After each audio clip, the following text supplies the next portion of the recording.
What is going on, Only Playbook fans? We are back for another episode, a little bit of a hiatus, the summer swoon, as we call it, but Dynasty Draft is currently going on for us, so we thought it'd be a good time to start dropping our official rankings. Today, we're going to do our top 12 quarterbacks in redraft format, heading into the 2026 season. Joining me is my good buddy, Jake. Jake, how are you feeling, man? I'm excited. Now that we got the Dynasty League set up, got a lot of folks here locally in the Dynasty League. Like the way the team's shaping up. We'll see how that goes, but feel good about the team. Got some of my favorite players. Got T-Mac on the team, so can't complain. Yeah, absolutely. I echo that sentiment as well. It's been pretty happy with my draft so far. It moves incredibly slow, way slower than, obviously redraft drafts move, but that's kind of the fun of it. About every 2 days. When you have such a long summer without actual football, it's a nice way for these long fantasy drafts to actually take place for missing football. So it's not the worst thing that it takes a while. So I don't mind it. But yeah, again, today we're going to talk top 12 quarterbacks in redraft format. We will put out a dynasty ranking episode as well, but this is going to be 12 quarterbacks, 12 through 1 we usually do play half point PPR, standard scoring, 4-point touchdowns. Jake, I'm going to have you give me your 12 through 1. I'll give you my 12 through 1, and then whatever disparities we'll have, we will discuss. Perfect. Yeah, even if I've looked back at this list, I'm feeling like I should have some of these guys moved around a little bit, but I'm just going to go with my gut instinct where I put things initially. So at 12, I had Jared Goff here at number 12. I'll just run them quickly. Number 11, Matthew Stafford. 10, I actually have Trevor Lawrence. Number 9, I have Justin Herbert. 8, this is one I feel like could be a little lower than I want him, but Dak Prescott at 8. I have kind of maybe a shocking one here. I have Caleb Williams at 7. Okay. Number 6, I have Jayden Daniels. I have Jalen Hurts at 5. Drake Maye at 4. Joe Burrow at 3. And then Lamar and Josh Allen making up my top 2. Okay. Pretty solid. We definitely have some disparities. So you mentioned something about having Williams at 7 and you thought that was a shocker. Do you feel like you're putting him too high initially or too low, or why do you say that? I feel like people are going to be lower on him. I'm actually very high on him for this year. I think he's going to have a good year.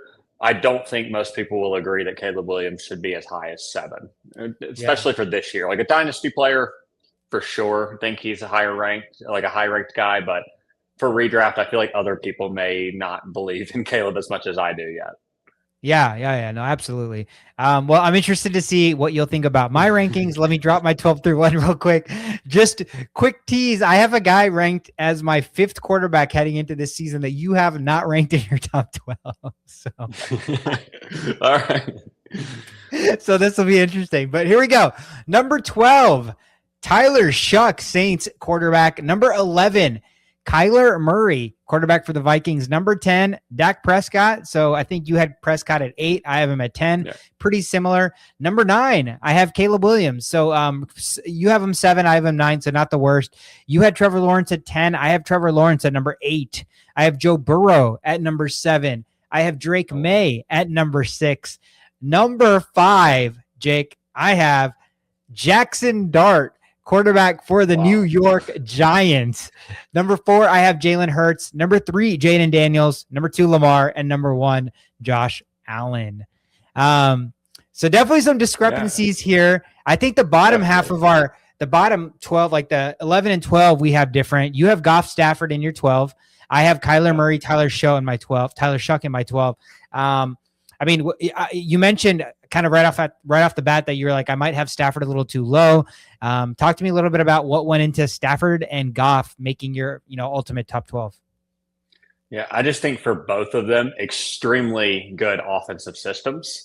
So I think these are both teams that are going to have the ability to score a ton of points. And Stafford, I mean, obviously won the MVP last year. I was keep thinking Drake Maye was the MVP, but Stafford, the reigning MVP, I think, where he lacks and why I don't have him higher is obviously there really isn't a run game with either of these guys. You're not really going to get the rushing touchdowns. Kyron kind of dips in a little bit and Corum kind of dip in a little bit more on Stafford. Whereas Gibbs, I actually think now with Montgomery gone, I think that might benefit Jared Goff a little bit more because Gibbs, I think, is more likely to have explosive pass plays. He can still have the explosive run plays, but he's also a lot more involved in the pass, where Montgomery really played that role of punching it in the end zone, which they're not going to have as much of this year. So I think he'll have a little bit better of a year. And then Stafford, I just think is unbelievable, and his weapons are very good as well. So yeah, no, I mean, I think all those are fair, I guess, assessments that you made to put them in your top 12. My only thing with Stafford is he has had not great years. Last year was a historical year in fantasy for him. Yeah. A lot of it was because Devontae Adams and this new 1 yard line passing touchdown thing that they figured out that typically would all be like Blake Corum or Kyron Williams rushing touchdowns, right? So yeah. I guess in a way you could be like, yeah, but now that they figured this out, they could continue to do it. Or the flip side is they figure this out. Now maybe defenses are going to prepare for that, which is going to allow Stafford to hand it off right down the middle a little bit more. So maybe there's going to be a little bit of a regression there. And then the other thing that's always fearful, which you never want to, a lot of times you don't want to take this into concern when you're building your rankings, is injury concerns. But sometimes it is, feasible to think that because he's getting older, right? He's a very old quarterback. He's a pocket passer, so he's not going to move around a lot. And he is truly potentially a big hit away from really getting hurt. And so I think he could have a phenomenal season and still not be a top 12 fantasy quarterback is basically the point I'm making is I don't think that's going to matter. And now that they traded for Myles Garrett, maybe their offense won't need to even do as much as they needed to do last year, right? Because Garrett truly is the number one player in defense in the NFL that you could be like, that guy changes a game entirely as one singular piece on the defensive side. So those are the reasons why Stafford didn't make my top 12, but it's crazy, right? Coming off an MVP year. What did he finish quarterback 3 last year in fantasy or something ridiculous like that? Something like that. Yeah. Top 5. So it's weird to not have him in the top 12. And I'm sure you felt weird even having him barely in the top 12, but I didn't even have him in my top 12. So I think there's reasons for it. You had other guys getting hurt. And then you have this wave of quarterbacks who could also offer rushing upside that, again, this isn't who are the best quarterbacks in football. It's who are the best fantasy quarterbacks that we're projecting out for fantasy points. So no knock on Stafford, but that's why I have Tyler Shough up there. He loves to run the ball. He's old enough that I think he's figured out how offenses run. He's smart. He has plenty of college play under his belt. So it's not like a guy who hasn't seen enough snaps. And now he gets Jordan Tyson as another weapon. He gets another year under his belt. And after only starting 11 games last year, Jake, he finished his quarterback 26. So I think if you extrapolate that over a 17 game season, that's easily a top 12 quarterback just with his rushing upside alone, even if he's a very mediocre passer. So I think that is why Tyler Shough enters the top 12 conversation. And then the Kyler Murray thing, we know when Kyler Murray's at his peak, how good he can be, right? 2 years ago, when he had a mediocre season, he only threw for 21 passing touchdowns and had 3,000 passing yards. He finished his quarterback 10, and that's because he had 572 yards on the ground and 5 rushing touchdowns. So that upside that he offers with his legs, now he's entering an offensive system that's going to be much better for him. He's got weapons everywhere. I just think, barring injury, if he plays a full 17 games, I don't see a world where he's not finishing as a top 12 quarterback. I just don't see it unless he's so bad he gets benched and then he doesn't play 17 games or he gets hurt, which is also a concern. Then I think he's for sure going to finish as a top 12 quarterback. Yep. Yeah. And I think that was kind of one of the big reasons I left him out is, obviously there's still the conversations on, they haven't really named Kyler the starter. We all assume that's going to be the case, but sure. He hasn't really been named the starter. They don't have any long-term commitment to Kyler. So if he does come in and struggle, or we know he's had ankle problems over the last couple of seasons, he gets an injury, JJ McCarthy comes in and has a couple of good games. He has shown flashes of doing. Mm-hmm. You probably lean towards just letting him ride it out. If he's playing well, he gets to step in and have a good game. So I think if he is the starter all 17, I agree with you. I think he's right there kind of in that fringe, in that top 10 range. I just didn't feel as confident for sure. You probably know a lot more than I do. You see the Vikings insider pages, have a lot more knowledge on the Viking side, but I'm just not fully confident Kyler's going to play a whole season. And I trust a Goff much more to play a full season because he's not really going to be getting outside the pocket. He's not going to be taking a lot of big shots. So he's just going to be very consistent, give you steady points on a weekly basis. And he has a plethora of weapons to throw the football to. Yeah, no, absolutely. I mean, I think both valid. I think I'm playing more so for upside potential, but there is some risk. You're playing for safer floor guys who obviously if they just play, they're going to produce. So I like the list. I think a lot of that a lot of after that, we have some overlap. We both have Dak in there. We both have Caleb in there. We both have Lawrence in there. Not tremendous disparity there. I have Burrow a little bit lower. You have him third. I have him seventh. I think that just, again, for me, goes with the fact that there's all these guys in front of him that can run so much more and still offer relatively this, similar passing upside. And Burrow obviously also comes with some injury concerns. So that a little bit, like when I'm comparing him to Josh Allen, if they both play 17 games, they could be very close, but Allen runs and Allen never gets hurt. So, right. So what's the injury concern for Josh Allen right now? None. What is it for Burrow? Some for sure. So that's why he drops a little bit. So that's my reason for him being 7. You had Drake Maye 7th. Is that right? I had him at 5th. Oh, you have him at 5th. I have him at 6th. So, I mean, I don't know. I think a lot of people may be like, oh, he had such a good year. Why are you guys dropping him? But I think the biggest thing is he played such an easy schedule, and now he's getting a first place schedule, which is one of the hardest schedules in all of football. So it's natural to assume that like an entire year of defenses now having film on Drake Maye, plus he's playing tougher teams in general as a whole, more pressure to him. It's probably going to push him down a little bit. Now, if he rises to the occasion and maintains like a top 5 status, then at that point, it's safe to assume every year moving forward that Drake Maye is just going to be an elite top 5 quarterback. But this is the big year where it's like, okay, you had that big flashy year. You made the Super Bowl. You had a big run, but we also know it's a cakewalk schedule. So prove us wrong by actually delivering when the schedule is not in your favor. Yep, I felt the exact same way with Drake Maye. And then Joe Burrow just elevated a little bit with him coming back, hoping for a healthy full season here.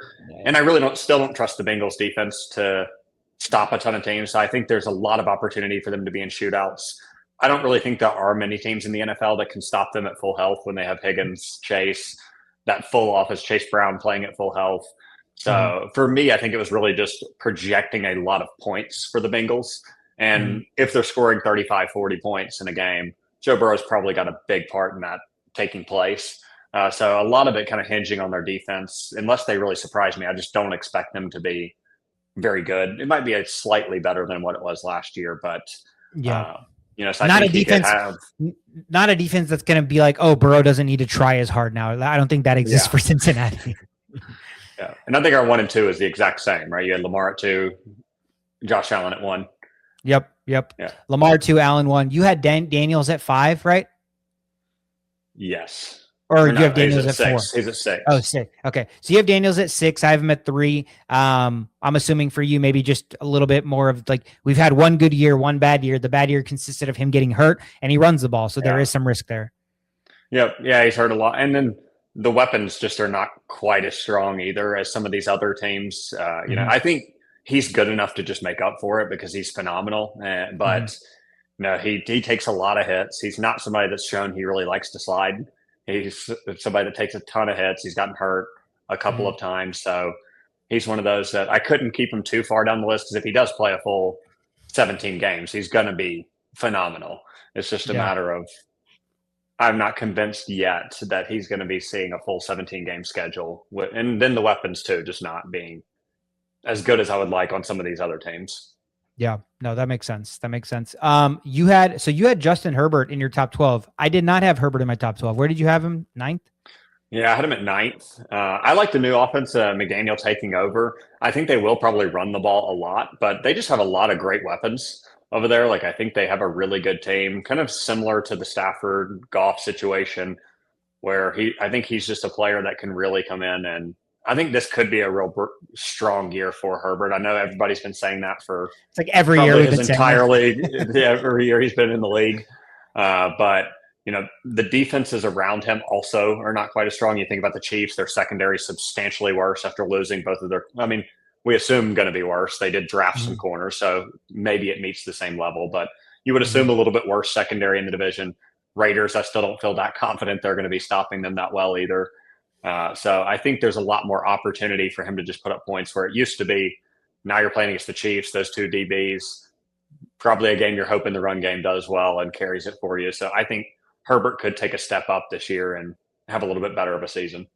Yeah. No, I mean, and again, this is a revolving door of the same conversation we have year in and year out. Is like he has all the tools to be very, very successful. He's shown in a couple of seasons the ability to be in that echelon from a fantasy finish perspective. The problem with Justin Herbert always remains the same: is you're getting a shit ton of yards. He's always getting very, very heavy volume, but a lot of times these red zone possessions don't convert into the amount of touchdowns you need for Herbert to become a top 12 quarterback. So either he has to be like throwing 30 plus touchdown passes with 4,500 yards, or somehow he has to slowly see an uptick in his rushing production. And it doesn't even have to be a ton more yards. He could just get like 3 more rushing touchdowns over a course of a season, and that could catapult him into that, right into that fringe of the top 12.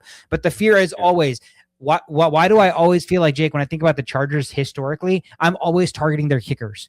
I'm always wanting a Chargers kicker because I feel like they're always getting stuck in the red zone and they're always kicking field goals. Now, like you said, new offensive regime coming in, that could help that. But I think if anything, that's going to benefit with them running the ball more and becoming a more smash mouth football team. And that's going to attribute to like more rushing touchdowns. But again, football is such a cat and mouse game to where if the rushing demands some level of success, that could open up a lot of play action. That could open up some bootlegs for Herbert to actually run it with his legs. So there is a world where I could see that being a possibility, but we've spent like 7 years doing this where it's like, oh, well, if this works out for him, he could do this. If this works out, he could finally see it. And we've yet to realize it. And I just think there's so many younger quarterbacks that are bursting onto the scene that are offering me the ability to like vision them actually realizing that success rather than another year in the offseason of talking about the potential of Justin Herbert. Yeah. And I was actually surprised when I looked. Herbert was actually QB 10 last year in 16 games. He was. He missed. He sat the last game and then finishes QB 10. So I'm like kind of right there in that range of where he's at. The one I think that you had that I did not have at all was Jaxson Dart in here. And you had him at what, 5th? I have him at 5, Jake. I know that's probably like what in the world, but hear me out on this. Okay. So there's twofold to this. The sample size is incredibly small, but these are the type of players that every year you like one team buys the value of this player or the upside potential of this guy, and they absolutely break out. And that becomes like the reason you win your league because you're drafting a quarterback a little bit later than some of these other players, and he has the same level of upside. Okay. So Jaxson Dart last year, rookie year, he got hurt. He only played about like nine games or something like that. And not all of them he finished, right? From games he played where he started and finished completely, he was averaging close to 20 fantasy points a game, which would easily have put him in a top 5 quarterback conversation. And we know why. He loves to run the ball. He takes on contact when he's running the ball. So he's not afraid to run the ball, and he takes on contact. So that obviously comes with the risk that he could get hurt. But the thing that appeals to me in fantasy is he wants to run the football. And mind you, he played all last year, hurt and not hurt, without his best weapon, Malik Neighbors. And now Malik Neighbors should, in theory, be back at some point this year. We don't know if he's going to be ready for week 1, but he will be back at some point. Didn't they also draft another weapon? Am I dreaming that? Or did they signed one? They signed oh my gosh, they signed like a bunch of other receivers. They brought back Odell Beckham, which means nothing. So that's not really going to help or hurt his fantasy stock. But they brought in a plethora of other secondary weapons to pair along with Malik Neighbors. And I love Theo Johnson still.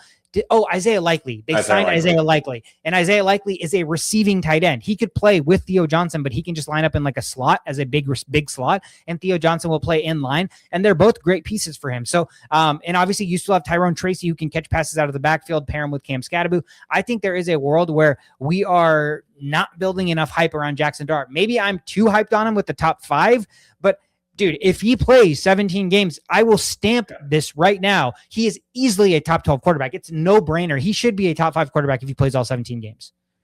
Yeah. I think the big reason I left him out, and you'll probably see this when we talk about receivers, kind of a small teaser for when I go through my receiver list. I really do not think Malik Neighbors is going to get up to speed until week 8 through 10. Like, I really do not foresee him jumping right back in and being the Malik Neighbors we saw. I think he'll get there. But I'm thinking I'm actually pretty low on Malik Neighbors going into this season just because of that injury. And I've seen the videos that probably everyone else has seen of him like trying to run around. It looks bad. He had to go back in for another, knee surgery, clean things up a little bit. So I'm pretty low just on Malik Neighbors' early season. Wan'Dale Robinson obviously walked as well. He's in Tennessee now. So really the top 2 guys, in my opinion, on that team. I forget who all they brought in. I know Odell was one of them and Likely, but I can't remember who else it was that they brought in. But with Wandale and Neighbors going out. Well, Neighbors not out the door, but Neighbors coming off the ACL and Wandale leaving, and Cam Scatterbo coming off of an injury where he was hurt last year. So I just feel like the weapon's still there. And then Giants' offensive line is still kind of in a prove it mode. They did actually get a player I really like, and Francis Mauigoa coming in on the line. I think he'll probably kick into guard, help them a little bit there. But I still think I need to see the offensive line succeed before I can fully buy into the offensive line. So I think a lot of those different factors probably could have still slid him into one of these 11 or 12 spots on my list, but I'm not quite ready for the top 5 conversation just yet. Yeah, I know. I might be the highest on Jaxson Dart in the entire industry. Okay. But that is okay. I truly think if he just gets to play a full 17 games, he may not look like the best quarterback on the field, but I think he is, like, the way he plays is like guaranteed fantasy production. And that we see that from time to time. And a lot of times I'm like a year or 2 years too late on jumping at that. Now it might be like that I'm a year early, but I'd rather be that than, like, next year have to buy in on Jaxson Dart in round 3 because he's had an insane year this year. Yeah. I mean, Hurts is a great example of that, right? A guy that neither of us really think is an elite quarterback passing the ball, but obviously a fantasy nightmare. I mean, you're facing Hurts. You just assume he's going to score good points because of the run game, the tush push, the other things that are involved there. These rushing quarterbacks just add so much value, and Dart is probably near the top of the list as far as rushing quarterbacks. I would say a top 5 rushing quarterback in the league, or right there on the cusp. Yep. I agree. And again, that's where the giant projection for me comes in. Like, like we said, like, there's probably a lot of people that don't think Josh Allen is the best pure quarterback in the NFL. Josh Allen, the last 6 seasons in fantasy, Jake, first, second, first. I mean, like, that's insane. And he's not tush pushing, right? Like, they do it some, but like, he's none of his points being scored is like some cheat code play that works. It's not the Jalen Hurts. He actually gets a lot taken away from him with James Cook. Exactly. Cook leads the league repeatedly in rushing touchdowns typically. So yes, absolutely. And so, it's absolutely incredible. Same thing with Lamar. The biggest thing is always going to be health. When he's hurt, when he's healthy, first, 4th, 10th. When he's injured, 14th, 15th, 20th, right? So that's all what that's going to depend on. But those guys are so talented that they're in a class of their own when it comes to fantasy, and you take the risk on them every single year, right? Every single year. So that's how I feel about Jayden. I know you're a little bit lower, but same thing. I think if we see another year of Jayden and he has success, I think next year he falls into that, Lamar Jackson category where you're like, yeah, you're just going to draft him every year if you can. So, other than that, I don't think there was anything else that was giant, that's very controversial. The one thing I will say is I also have Trevor Lawrence in my top 12. I know you do as well. It was the best season he had last year. I think he finished as quarterback 4. He had 9 rushing touchdowns, and his previous high was 5, which he did like his sophomore year or something. And that was the other year he was a top 10 fantasy finisher. So that is something to watch out for. It's not that he ran more, like his attempts and yards relatively the same, maybe a little bit more, but double the amount of rushing touchdowns. That will automatically catapult you into the top 12. You could be a shit quarterback. It won't even matter. And so that's something to watch out for. Is that just and ETN leaving? Yes. And ETN also left. So my biggest thing is that like a Liam Cohen came in and now they've unlocked a way for Lawrence to actually utilize his legs specifically in the red zone, because their red zone scoring has been so bad from a passing standpoint that now they're like, Trevor, you can actually run it in. So if that's something that he's actually actively looking for, then I think this is repeated success and it can happen again. But if that doesn't happen for him, he's like the biggest one to me in the top 12. That's easily going to drop right back out of the top 12 if he doesn't utilize his legs the way he did the last couple of years. Yeah, no, I would completely agree. It's very much because I still think they have great weapons over there. I just am not confident he's a top 12 quarterback on the same likes as some of these other guys I have on the list that I feel pretty confident. Really, that top 7, 8 that we have on the list, I feel pretty good about those guys being in that range. Dak, they're just going to sling the football 1,000,000 times per game. Yep. The other one I think, too, that we didn't really touch on too much that other people may be lower on is Caleb Williams. Mm-hmm. I'm just very high on him going into another year with Ben Johnson here running the offense. They did lose DJ Moore, which I think will be impactful. It'll be really big to see what Luther Burden ends up being. I think that's one thing to keep an eye out for if you're a Caleb Williams fantasy owner. You need to unlock Luther Burden in some capacity. Otherwise, Romadunze and Loveland are kind of stuck on their own playing the pass. So that would be one thing I'd say to just watch out for with him is DJ Moore exiting. What's Luther Burden going to look like coming into this year? I think a lot of the projections are very high. So that's another reason I have Caleb as high as I do, is I do think Luther Burden's going to be a really good receiver. Yeah, that's a good point to bring up with Caleb Williams. Is I'm projected pretty high on him too, right? Number 9. And we talk about the one veteran presence is gone. So we talk about Luther Burden kind of stepping up as if like Loveland and Adunze are already established stars in the league, or established even players for that matter. You have 3 guys that you're basically projecting to take the next step to now like fill the gap, and like all 3 of them coexist. And you know, if it's like a slow build up for Burden still, then you're putting all the pressure on Rome to be singularly like the one receiver. And I thought Rome was good coming into the class 2 years ago, but we still don't know how much of an impact he's truly going to make as the one, or now maybe as the 1B, 1A, whatever it is to Burden. So that is one big X factor, is we're all projecting Caleb to be like a top 10 finisher, but his top 3 weapons are all some form of uncertain, right? So we still have to see it to believe it. But like you said, Jake, the reason why he's in here for me is the year 3 jump, massive. He was in his rookie year, he was quarterback 16. Last year, finished quarterback 5, okay? Quarterback 5, and simply because his rushing touchdowns went from 0 his rookie year to 3 last year. 3 seems very easy to do. He could easily get like 6 if he really wanted to. Passing touchdowns, 20 his rookie year to 27. Again, nothing about his offense has been earth-shattering, yet he finished QB5 last year. So now just imagine this guy throws 30 touchdown passes, and he throws for over 4,000 yards for the first time in Bears history, which I think he was like 3,900 last year. So 4,000 yards, 30 touchdowns, and let's say he runs in 5. That's a very, very reasonable expectation for Caleb Williams. That's almost a top 5 quarterback in fantasy. Yep. So the recipe is absolutely there for him. Purse. Yeah. God, yeah. You had to say it. You had to say it. I was trying to avoid the math. Yeah. No, he is going to be on the cover. That's for sure. So, I think, at the end of the day, last year, Barkley was on the cover and he had a massive regression year. So I don't know, man. I definitely still believe in the curse. So take it for what you will, but it's probably not going to be a reason I like don't draft Caleb if he's there in value. But if he does end up getting hurt or have a shitty year, I will be like, I knew what I signed up for. I knew he was on the Madden cover. I knew he was cursed. So, that's it. I think everybody else, pretty straightforward. We don't need to spend a ton of time on the other guys. It is pretty crazy. Another year we're putting out a top 12 and no Patrick Mahomes, arguably the best quarterback in the league. So kind of crazy. Which he did. Was he top 12 last year? I know he didn't play the last couple of games, but he was number 1 on the list there for most of the season. I can't remember if he ended up finishing top 12 or if he got passed because of the injury. He did. So he finished. So his last 2 years, which for Mahomes, in our eyes, horrible fantasy years, QB11. So still finished top 12. Yeah. Yeah. But there's also, I think really the big reason he's not on my list is just, I don't even know how many games he's going to miss. Yep. And so, I mean, he's going to be phenomenal when he plays as a quarterback. Yep. He's just not really been a fantasy superstar. And they didn't really add anyone that got me that excited about their offense just taking a monster leap. I mean, KW3 coming in more for the run game, I think will be helpful. But they didn't get any explosive pass catchers that are just jumping off the page for me that say Mahomes has to be top 5 this year.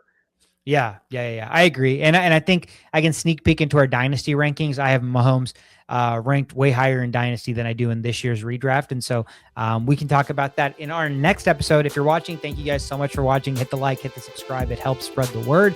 Instagram, Twitter, TikTok is where all of our socials are. I am Swikar. That is my Twitter. That is Jake. We are the only playbook. Have a fantastic week. We will record dynasty quarterback rankings next week. See you guys.